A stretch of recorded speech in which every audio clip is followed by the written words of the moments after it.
प्रिय विद्यार्थियों, आपका हमारे YouTube channel M with Anil sir में हार्दिक स्वागत है। आज हम आपको यूपी बोर्ड कक्षा 10 हिंदी काव्य सूरदास के पद के महत्वपूर्ण पद्यांशों की व्याख्या के बारे में बताने जा रहे हैं। तो सूरदास का पहला महत्वपूर्ण पद ये है। चरण कमल बंदो हरिराई, जाकी कृपा पंगु गिर लंघै, अंधे को सब कुछ दर्शाई, बहिरो सुनय गूंग पुनि बोले, रंग चले सिर क्षेत्र धराई, सूरदास स्वामी करुणामय, बार बार बंदो तिहि पाई। तो इसका संदर्भ देखिए किस प्रकार से लिखा जाएगा। संदर्भ हम इस प्रकार से लिखेंगे। प्रस्तुत पद्यांश हमारी पाठ्य पुस्तक हिंदी के काव्य खंड के सूरदास के पद नामक शीर्षक से लिया गया है। इसके रचयिता सूरदास जी हैं। एक बार संदर्भ के लिए हम पुनः आपको बता रहे हैं। प्रस्तुत पद्यांश हमारी पाठ्य पुस्तक हिंदी के काव्य खंड के पद नामक शीर्षक से लिया गया है। इसके रचयिता कृष्ण भक्ति शाखा के सर्वश्रेष्ठ कवि सूरदास जी हैं।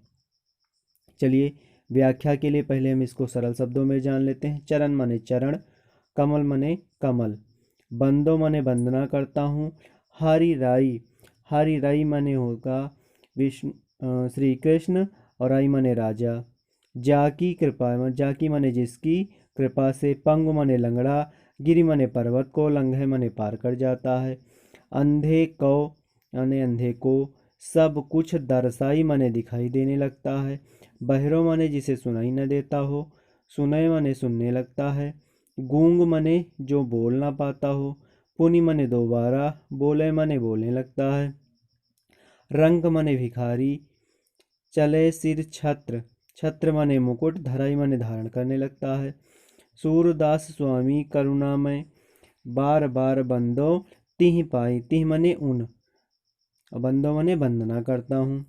तो चलिए व्याख्या हम देखते हैं कि व्याख्या इसकी किस प्रकार से लिखी जाएगी। तो व्याख्या हम इस तरह से लिखेंगे कि भक्त कवि सूरदास जी कहते हैं कि हे प्रभु, मैं आपके कमल रूपी चरणों की वंदना करता हूँ। जाकी कृपा पंगु गिर लंघै, अंधे को सब कुछ दर्शाई, जिनकी कृपा से लंगड़ा व्यक्ति पर्वतों को लांघ जाता है, अंधे व्यक्ति को सब कुछ दिखाई देने लगता है, बहिरो सुनय गूंग पुनि बोले, रंग चले सिर छत्र धराई, बहरा सुनने लगता है, गूंगा फिर से बोलने लगता है, और भिखारी मुकुटधारी राजा बन जाता है। सूरदास स्वामी करुणा में बार बार बंद होती पाई। सूरदास जी कहते हैं कि हे करुणामय और दयामय स्वामी, मैं ऐसे अद्भुत चरणों की बार बार वंदना करता हूँ। व्याख्या एक बार पुनः देखते हैं। भक्त कवि सूरदास जी कहते हैं कि हे प्रभु, मैं आपके कमल रूपी चरणों की वंदना करता हूँ। ऐसे कमल रूपी चरणों की वंदना करता हूँ जिनकी कृपा से लंगड़ा व्यक्ति पर्वतों को लांघ जाता है, अंधे व्यक्ति को सब कुछ दिखाई देने लगता है, बहरा व्यक्ति सुनने लगता है, गूंगा फिर से बोलने लगता है, और भिखारी मुकुटधारी राजा बन जाता है। सूरदास जी कहते हैं कि हे करुणामय और दयामय स्वामी, मैं ऐसे अद्भुत चरणों की बार बार वंदना करता हूँ। चलिए अब इसका हम काव्यगत सौंदर्य देखते हैं। तो काव्यगत सौंदर्य का हमारा पहला पॉइंट होगा, इसमें कवि ने ईश्वर के चरणों की महिमा को व्यक्त किया है। दूसरा, भाषा ब्रज भाषा है, रस भक्ति रस है, गुण प्रसाद गुण है, और अलंकार रूपक अलंकार है। चरण कमल बंदो हर रई, इस पंक्ति में रूपक अलंकार का प्रयोग हुआ है। छंद गेय पद हैं।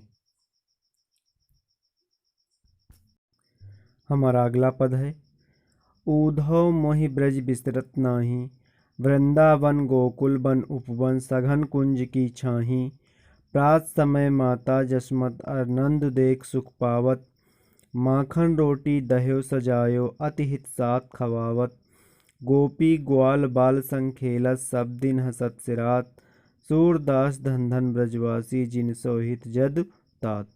संदर्भ इसका भी पहले के जैसा ही हो जाएगा। अब हम इसकी व्याख्या जानते हैं। व्याख्या इस प्रकार से लिखी जाएगी। भक्त कवि सूरदास जी कहते हैं कि श्री कृष्ण जी जब उद्धव से ब्रजवासियों की दीन दशा सुनते हैं तो उन्हीं के ध्यान में खो जाते हैं।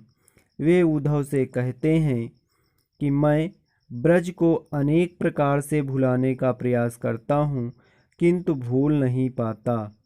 वहाँ का वृंदावन और गोकुल के गांव, उपवनों और कुंजों की घनी छाँव भी मुझसे भुलाए नहीं भूलती। प्रात समय माता जसमता नंद देख सुख पावत। प्रातः काल यशोदा माता और नंद जी मुझे देखकर अत्यधिक आनंदित होते थे, अर्थात सुख प्राप्त करते थे। माखन रोटी दही सजायो अतिहित साथ खावत। माता यशोदा दही मक्खन और रोटी को अत्यधिक प्रेम के साथ मुझे खिलाती थी। गोपी ग्वाल बाल संग खेलत सब दिन हंसत सिरात। हम गोपियों और ग्वालों के साथ विभिन्न प्रकार की क्रीड़ाएं करते थे, हर दिन हंसते और संतोष पाते थे। सूरदास धन धन ब्रजवासी जिन सो हिज्जत तात। सूरदास जी कहते हैं कि वे ब्रजवासी धन्य हैं जिन्हें श्री कृष्ण जैसे हितैषी और प्रेमी मिले हैं। व्याख्या एक बार हम पुनः देखते हैं। सूरदास जी कहते हैं कि भगवान श्री कृष्ण कहते हैं कि हे उद्धव, मैं अनेक प्रकार से ब्रज को भुलाने का प्रयास करता हूँ। उद्धव मोहि ब्रज बिसरत नाही। हे उद्धव, मैं अनेक प्रकार से ब्रज को भुलाने का प्रयास करता हूँ, किंतु भूल नहीं पाता। वृंदावन गोकुल वन उपवन सघन कुंज की छाही। वृंदावन और गोकुल के वन उपवन तथा कुंजों की घनी छाव भी मुझसे भुलाए नहीं जाते।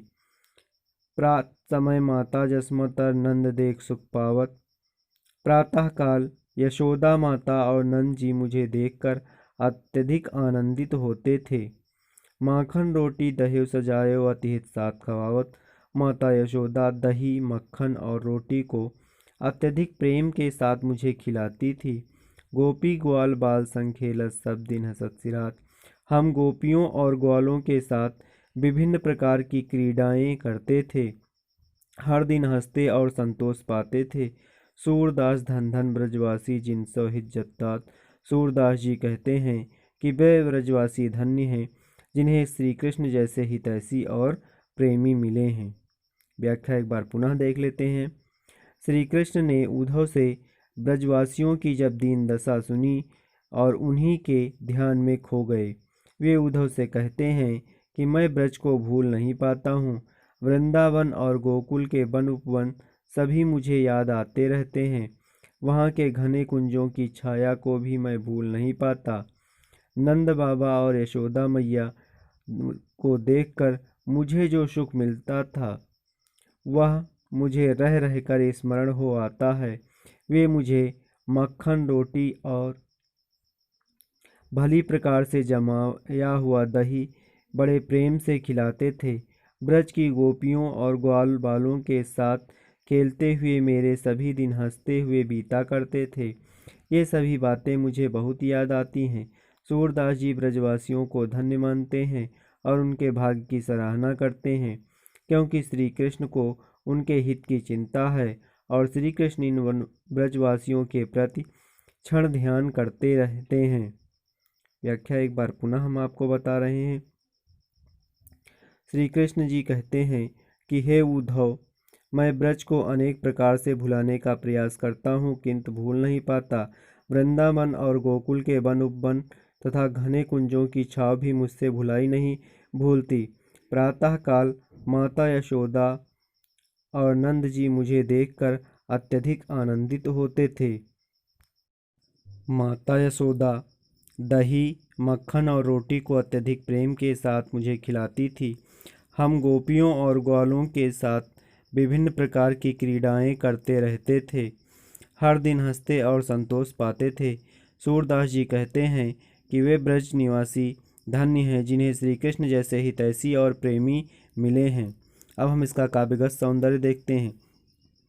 इस पद में श्री कृष्ण के अपने भावुक हृदय के सात्विक भावों की व्यंजना हुई है।